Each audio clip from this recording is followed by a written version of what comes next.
I just had a wonderful meeting with my urologist, Dr. Caso, and it's really nice to bump into him again because we haven't seen each other in a while.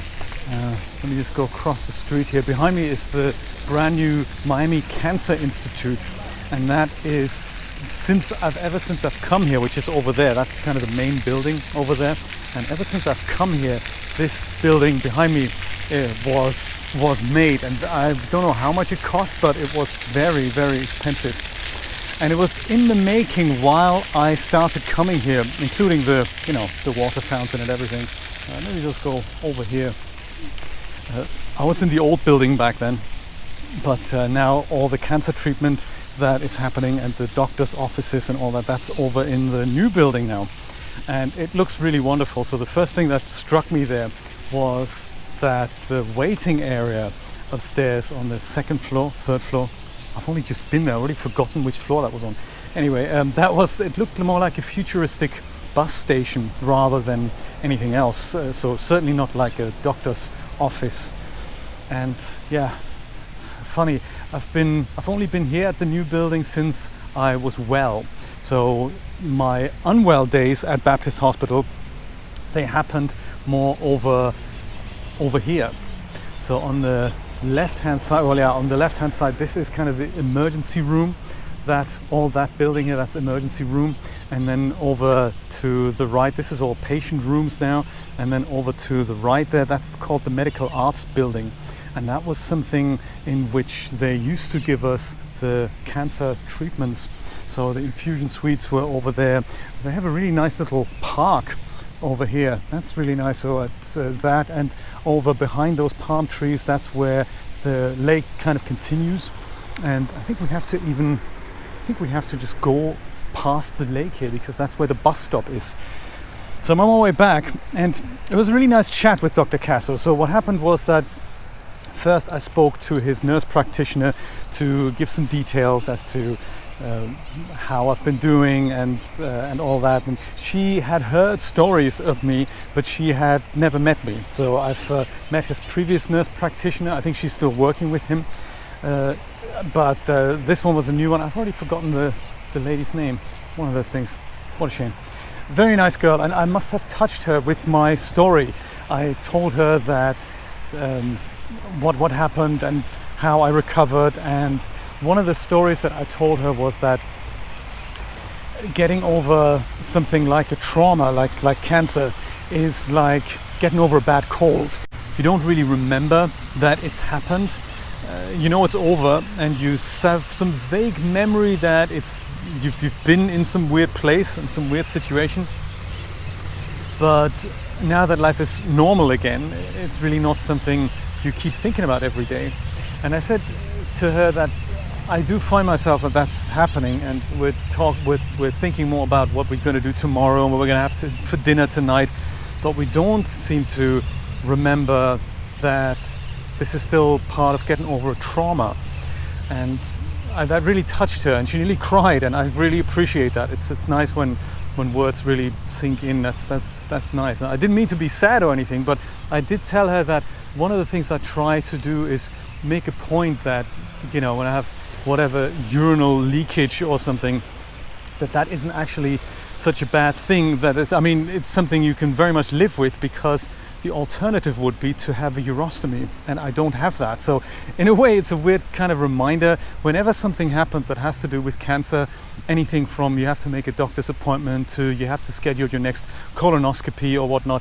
It's always just, for me, it's just a nice reminder of, hey, what you've been through was extraordinary, and don't you forget it. And whatever disadvantages you think life may have, or however annoying you think certain things may be, it's really nothing in the light of the fact that, what you've been through.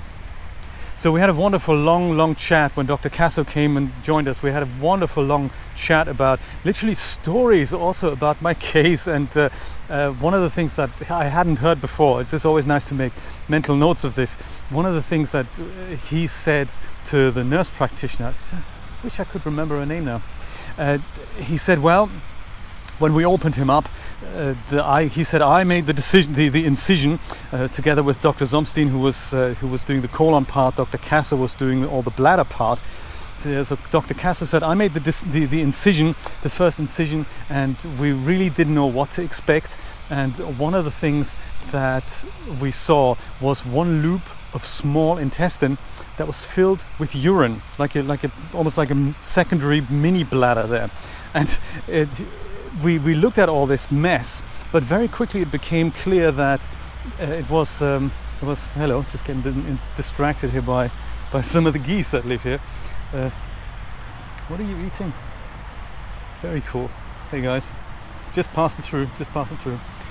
So yes, he said one of the things that we just didn't expect, we didn't know what to expect. So we just saw whatever happened there and said, oh, we need to connect this to that, and then it was all over. It was kind of magical, he said, because he was telling the story of that I came this close of losing my bladder. So that nearly happened, but it didn't happen, and I'm back to having a normal life, which is super awesome. Yes, but it's those stories that I really don't want to forget, that what I've been through, it is a trauma. And I believe Shannon was her name. I met, it's not the nurse practitioner, I just met somebody in the foyer. So I literally went and had lunch over there after meeting Dr. Caso, and that was kind of a spur of the moment decision to have lunch there for 20 minutes. And then I walked out, literally wanted to go straight to the bus stop now, and Dr. Caso came back and just met him on the corridor, and I said, hey, fancy meeting you here. And so one of the things I did was I gave him a copy of my book, Broken Bowels, Tales of a Super Survivor. And both the nurse practitioner and him, they thought that was absolutely amazing. And he said, one of the things he said during our session was, that takes a lot of discipline to do this, and no wonder you did it successfully. And that's very nice compliment there. But yes, it does take a lot of determination to sit down and get it all out of your head.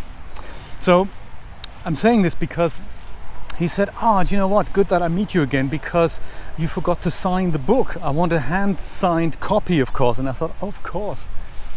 And so I said, well, what would you like me to write? And he said, oh, anything as long as it's personal. And I said, well, how about to the man who saved my bladder? So that's what I've put as a dedication up in the book. So he said, yeah, that's good, but technically it was your body that did it. And so I said, okay, to the man who saved my bladder, in brackets, together with my body. So that's the dedication. So I was just standing there at reception signing this for him, and we were talking about maybe doing an interview in the future with him, maybe with Dr. Zomstein. It'll be all really nice to sit and maybe at the 3-year, 5-year mark or so, sit and just reminisce about the case and make sure we all don't forget this. When a young lady approached us, and I believe her name was Shannon, I believe. She said, hey, I'm trying to start a non-profit. So the first reaction that we had was, really, what's going on here? Important business to discuss and all. And she said, well, I just saw the title, Broken Bowels, and I thought maybe this had to do something with colon. And I said, yes, indeed it has. So it is the book I've written about my story, about how I survived cancer. And she says, oh wow, because that's what this new profit is about, In the Rise. So she gave us both a copy, a project of the Colon Club, celebrating 15 years of people being cancer free and all that. So very exciting stuff. And she said, I'll be in the next issue, and she's trying to raise awareness for this project, and they have all kinds of exciting characters here. Meet the 2019 survivors and caregivers. So some of them are literally 19, really young people. Some are about my age, many people are younger.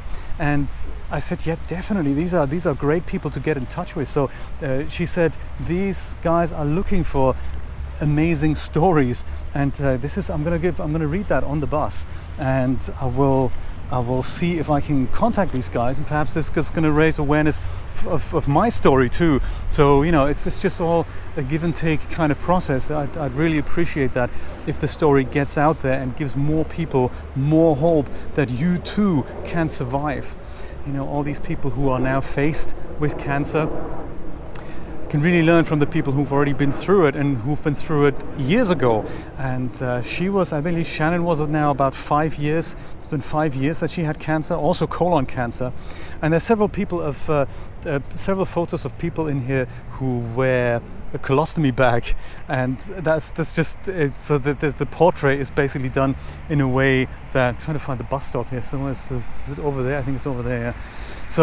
Yeah. So kind of naked upper body with a colostomy bag. It's very, very cool. We love cancer survivors who've been through this. They love pictures like that, because the more you see this, that this is actually nothing to get freaked out about. It's just healthy. It just really makes a difference. I mean, I remember my stigma before I started having to deal with this myself, and then when I had it, it was a big adjustment period. But when I say big, I mean it happened rather quickly that the body just gets used to this thing. But as they always say, the more you know about it, the better it is, and it's just easy to then cope. Yes, so on the rise, I'm gonna contact them, and maybe they're interested in my story. It'd be so cool. So yes, so then after lunch, literally meeting Dr. Caso in the foyer. I think this was all meant to happen, meeting him and meeting that young lady, Shannon. It's just so nice to do this when the universe goes, and hey, do you know what? Have some lunch. It's okay, you know. And I wanted to spend some time with myself and with this place as well, because it's just, yeah, look at this view. That's very nice. This is the kind of the larger lake. We've just come from over here, so now we're here, and this is where I just walked around at least half to get some peace and quiet, mental kind of time. So there we go. I think the security van is following me, so it could well be that I'm being like shot death. All I do is try to, yep, they're definitely here. He's definitely got me on my radar. I'm trying to go to the bus stop, which is just over there. So maybe I'll just go and do that before, you know. It's the land of guns here. You don't know. People are just, they want to just shoot you. Besides, we've got a major hurricane that's coming. Hurricane, I don't know, Irma 2.0 or whatever it's called. Crazy. Hope I don't, oh my God, here he comes. Hope I don't disturb anyone. He's probably going to get out and he's going to pull his gun on me now.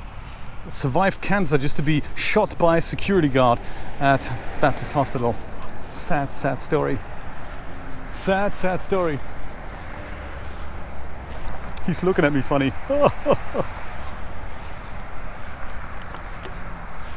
Perhaps I'll just keep it rolling and then we'll see, you know, you get to see it. If he gets out with his gun, we'll see what happens. Here, this is him. Look at that. Oh. Should he be driving on the grass?